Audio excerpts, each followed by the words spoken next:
They stand in front of the mirror for 10 hours every night, even when they are exhausted. They don't dare to close their eyes. Their faces dare not show the slightest sign of panic, because at night a group of mysterious alien creatures gather in front of the mirror to mimic their movements. If anyone tried to resist, the creatures would kill them. There was once a man who tried to escape this strange forest in daylight, but no matter which way he ran, he came back to the same place. At night, the monsters are out in full force. They track the escapee by scent, and then they kill him. But Belle didn't want to live like this. She was tired of living in fear. But every time she tried to take action, she's stopped by experienced women. Because she's lived here for 20 years, she knows how vicious these monsters can be. If they get angry, they'll kill everyone. But Belle just says yes. When he went out to feed during the day, she'd mark the trees. Back to the cabin at night, she would pose in front of the mirror to please the monsters. After countless days and nights of searching and observing, Belle finally knew her way around. That day, she flushed out of the cabin with a bird. Where are you going?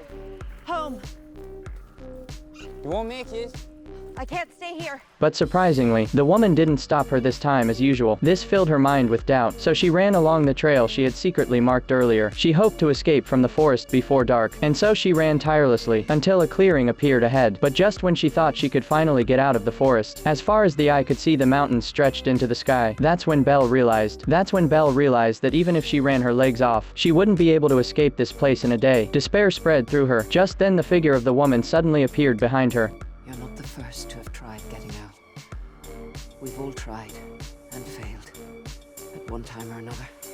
Belle had no choice. She could only follow the woman back. After this failure, she gradually accepted the reality of being trapped and began to follow the rules. However, while out searching for food, Belle was grouped with Tyr, the youngest of the clan. Along the way, Tyr complained that the women were too old and, always instructing them in a commanding tone. Belle had an idea. She came up with a plan. She also begins to agree with the bad things Tyr says. After successfully approaching Tyr, she came up with a bold hypothesis. They never really saw the monster. It was all a story made up by the women. So driven by curiosity, the two sneaked to the monster's hiding place. Facing the deep and mysterious cave, Belle did not have the slightest fear. Instead, the two decided to take the risk.